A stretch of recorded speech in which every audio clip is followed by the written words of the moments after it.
This is the RAGBRAI Rambler. It's morning of day 5. And you can probably tell from my voice, I'm not feeling so good.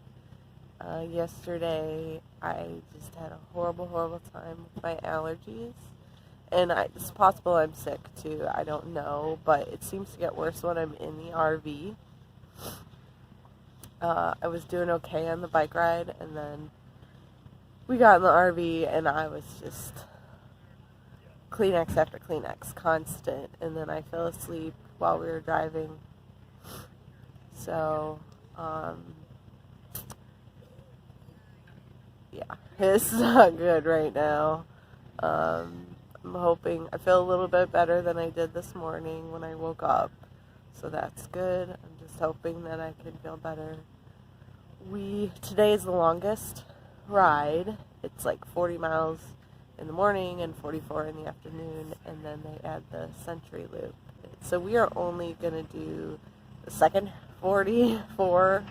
Hopefully I'll be able to do that today.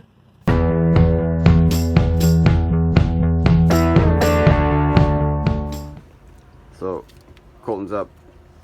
Gonna ride the Century today. Well, the Century is usually the longest day to start with. So yesterday was, I think, a 75, maybe an 80-mile day anyway. 80 that's right, 80 miles. 85. Over 85, because it was 40 in the morning, 45 in the afternoon, 85 miles. And then they added an additional loop, an optional loop. So you double back around and do just a small part of the route again. So if you went around this loop, it was an additional 30 miles. So that puts you, round numbers, that puts you 115 miles. I think the official mileage was 112. Well over 100 miles. Century is 100 miles. So that's how you can get a 100-mile day in on RAGBRAI if you like. Completely optional. Only the crazy people do that. I've done it well, I don't know if we did it the first year, but I probably did it 5 times. Make me crazy 5 times over.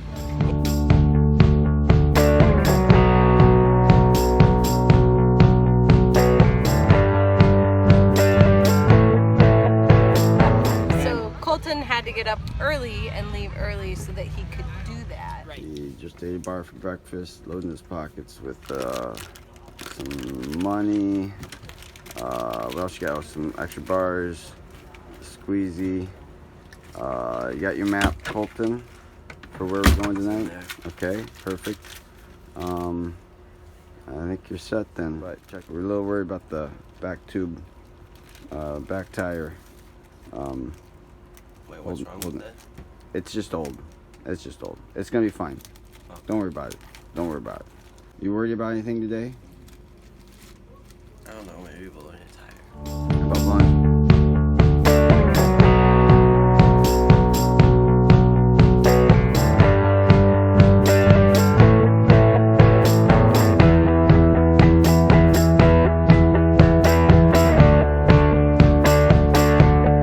It was so cute. He wanted to double check, triple check, make sure he had everything, because he was going by himself 112 miles, right? So I'm proud of him for getting up and doing it and taking responsibility, making sure that he had everything he needed in order to make that happen. It's 6:40. Colton's out of here, going after the 112 miles Century ride. The only one that's going to do it with our team this year. Going to ride out into the sunrise, right? Got everything? You got everything, dude. You're ready. Call if you need Got my anything. sunscreen. All right, call if you need anything. Love you. Bye. Proud of you.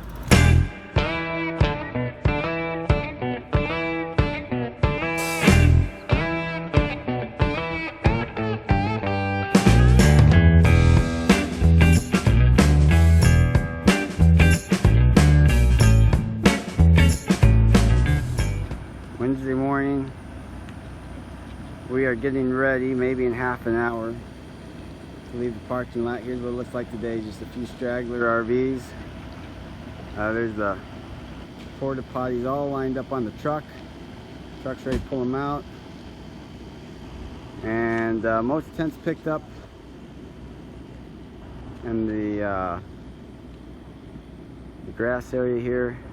Petersons have their tents down, fold them up, pack them up in the van.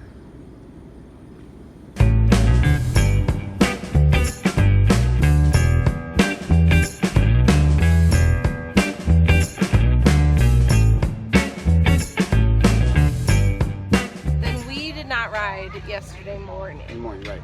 So we were with the RV. We got to experience dumping the waste. RV, yep, RV life.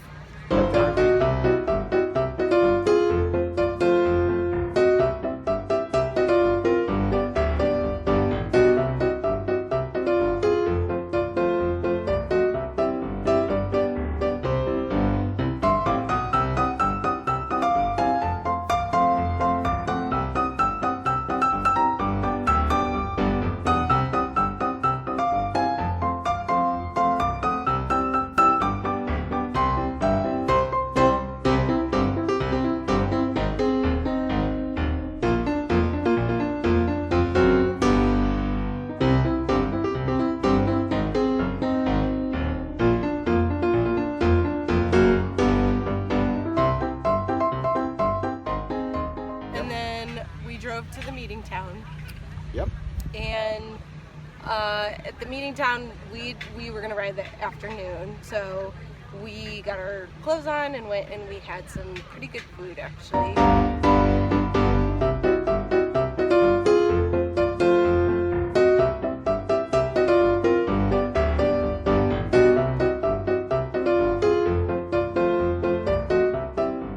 What was the fruit? Acai berry? Yes. Or something like it was called like that, and it was a cup of fruit with frozen acai berry like a yogurt mixture. or yeah. It Like was a really good. frozen custard mixture or something.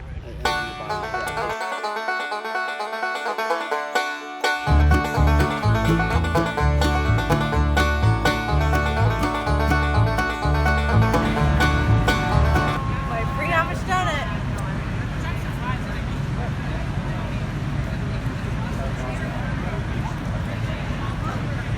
Good. Amish pie, my first bite ever of Amish pie. Ever? And ice cream. It's good. Okay.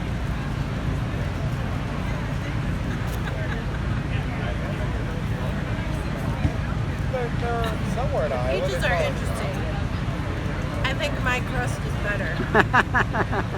Just saying. It is. Your crust is better. Okay, so my verdict on Amish pie is that it's not as good as Jeff and Kolton said it was. It's good, but not great. However, as Jeff pointed out, we haven't been riding. We are just starting a ride, so it might taste better later, and I might like a different fruit better. We have peach pie, so we will have to try it again. But I did really like the ice cream, the homemade, and the donut, the free donut. We're wearing our Dutch jerseys that Jeff got from his friend Ruben, who lives in the Netherlands. And we ran into another guy who had a Dutch jersey on, same as us. Team Riverbank. So he was actually from the Netherlands, but so we got to meet him and took a picture with him. And then, just a little snapshot of Jeff on RAGBRAI. We went into the porta potties. There was a huge line of them, and we went in. And what did you say? Well, you were in the porta potty next to me. We were in ones next to each other. So first I rapped on the wall, Yeah, he rapped on the wall just to kind of be ornery. because he's weird and silly. Ornery. And then I yelled through the vent in the top. I yelled, "I love you, Joy Wolf." I think you said something else too. I don't remember. I think that was it. There were chuckles I was all like, the way down the you vents. know, other people can hear you. And then the woman in the one next to me was like, "It's okay, I'm enjoying it. That's the best part of my day so far." It was a little bit embarrassing. Yeah, they're a captive audience. They got nothing else to do but be entertained. to hear about my love for my fiance. Thank you. Well,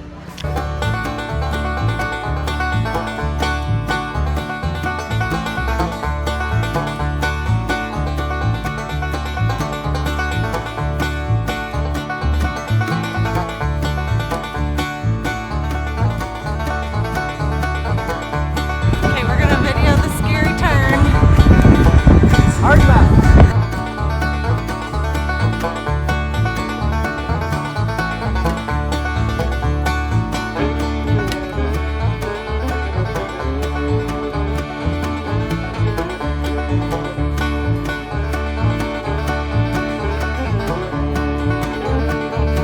I do not like the turns.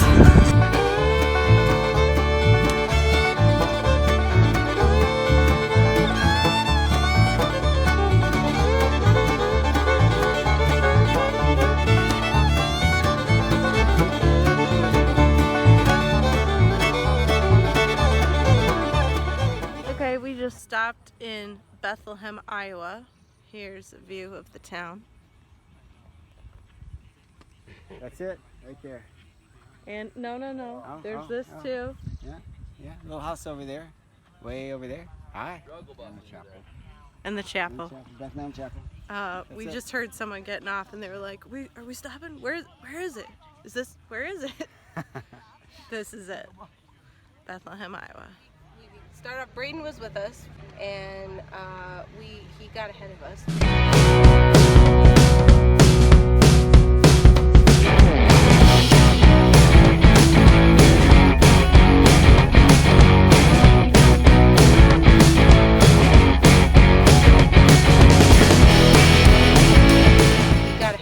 But then we caught up with him because we got on a pace line, aka a train, which is like when you watch the Tour de France and you see the pack.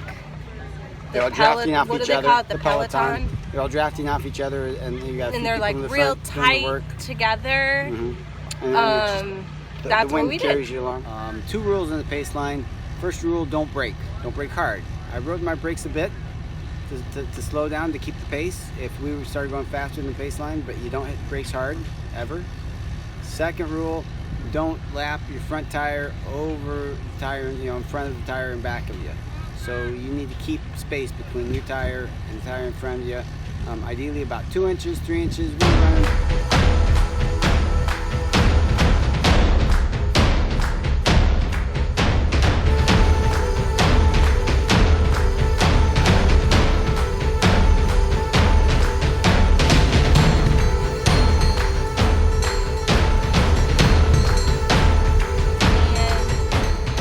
Riding in that was both really awesome and really scary because you're so close. I was nervous about it, and but what I had to do was be extremely careful not to pedal too hard because Jeff was the one determining how close we should be, and they changed their pace every so often. I want it to be like, oh, if he has to make a quick change, but Joy is pushing real hard on the pedals.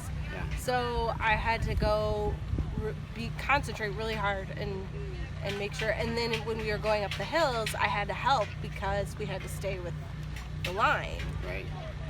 We were in a double pace line. Right.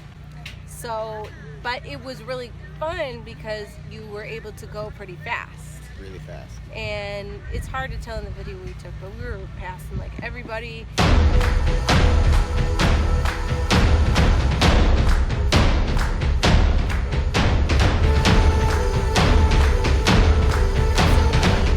got to one of the towns and we'd ridden, I don't know, 6 miles I think, and the next one was 13 away. And I was like, we're not stopping, stay with the train. Joey said, if the train doesn't stop in the town, we're not stopping. Don't get off this train. So we skipped the town of Confidence. Rode right through it. Then we found Braden, and he joined the pace line with us. Yep. So we got to ride with him for a while. I think that might have been his first pace line experience. But he did a great job. He did awesome. He did. He really did. And we're coming up behind him, saw him. I said, Braden, pick it up. We're going to hop on this line. grab my wheel, and he did. And he stayed with the line for a long time. And I don't know that I would have been brave enough to do that on my own bike, because it's really scary. Like if you make a wrong move, you can. You're riding really go tight. out. You're riding really tight.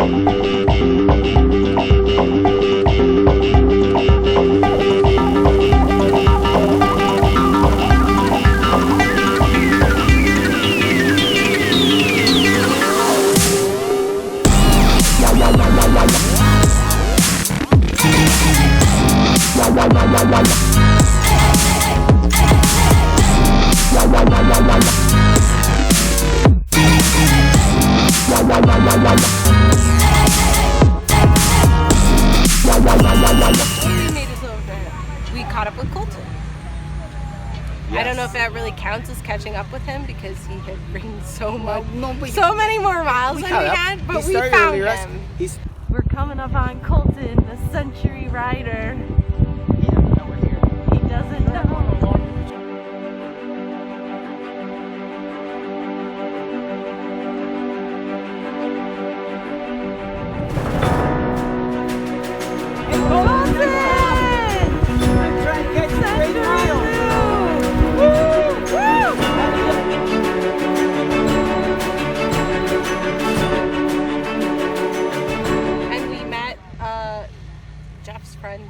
My friend Josh had met up with Kolton before the loop.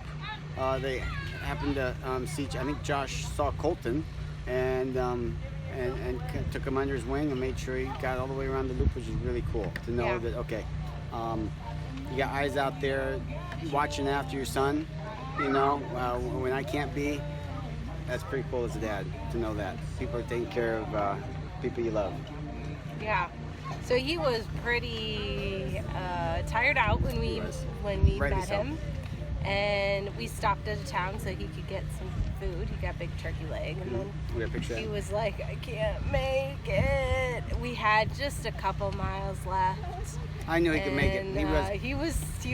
I think he was milking it. I mean, he was tired. He was like, tired. "I'm gonna throw he was up. Exhausted. I'm gonna throw up." He was exhausted. I mean, he rode so much yesterday, and it was hot. Yeah, it was. And I think he ate a lot of food.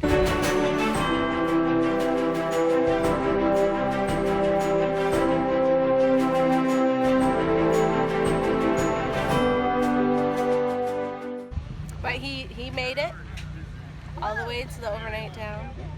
All of us were just kind of like, we're done, because we rode 45 miles. We did. The afternoon was 45 miles. Which is, again, the most keep breaking records. Ever rode. The most we've ever ridden on the tandem. In one day. Yep. In one day. And I was dead. So was Braden. Was just like, Kolton, we were sitting outside, or not outside, in the church waiting for something, and Kolton goes.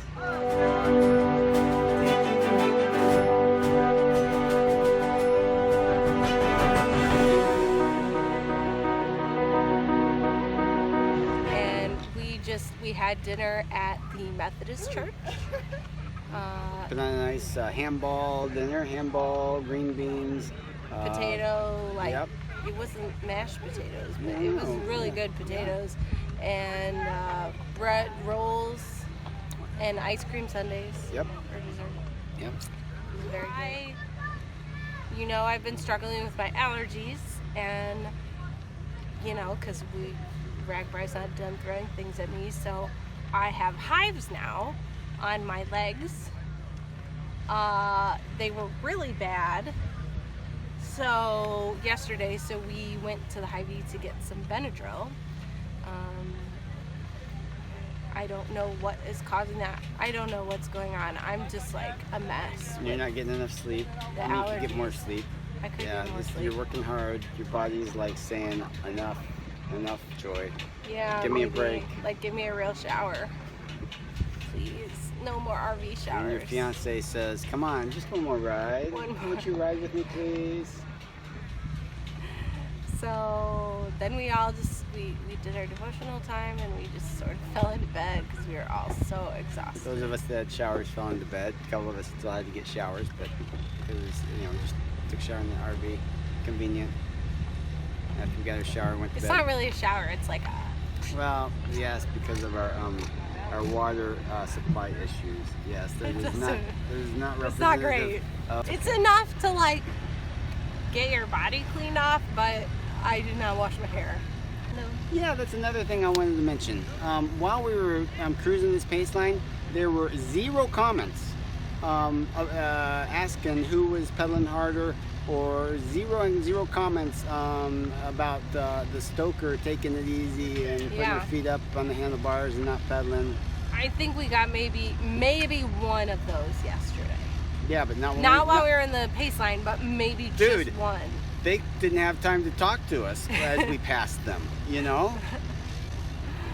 And we did meet some people at the end of the day who were really digging our tandem, and they had a tandem. They had 2 tandems. 2 tandems, and nice the tandems. woman was like a really good cyclist.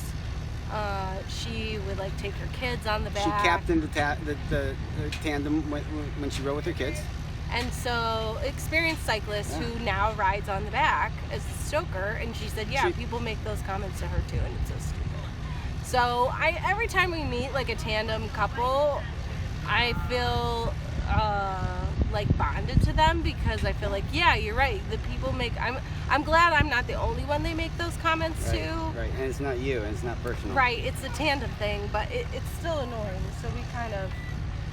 They are so jealous that they don't have a 4-cylinder. They only got a 2-cylinder. Hey, 4 cylinders rock. They are. Just saying. As I said, the woman, when she started talking to us, was like, we were kind of, being jealous of your tandem, and I said, you should be. That is the correct response. They've got 2 tandems, and they're jealous of our tandem. Right. Primarily the color scheme. Right. It's just an awesome color cool. scheme. Yeah. Pace line. I often ride pace lines on RAGBRAI, and Joy made a comment. Well, you could just do that. Don't you like just riding your bike by yourself? And I said, no. I can go run RAGBRAI in a pace line, and it's really not a big deal, and I can get it done. I can ride RAGBRAI without. It's an effort. I'm not saying it's not an effort, but I can do it, and it's very doable. And doing the tandem, it's not as trivial. There's a lot more going on. We haven't ridden a full day together yet, but I'd rather do it together. It's better together on a tandem than sitting by myself in a pace line, just doing miles. Just miles. Let's do miles together. I love you.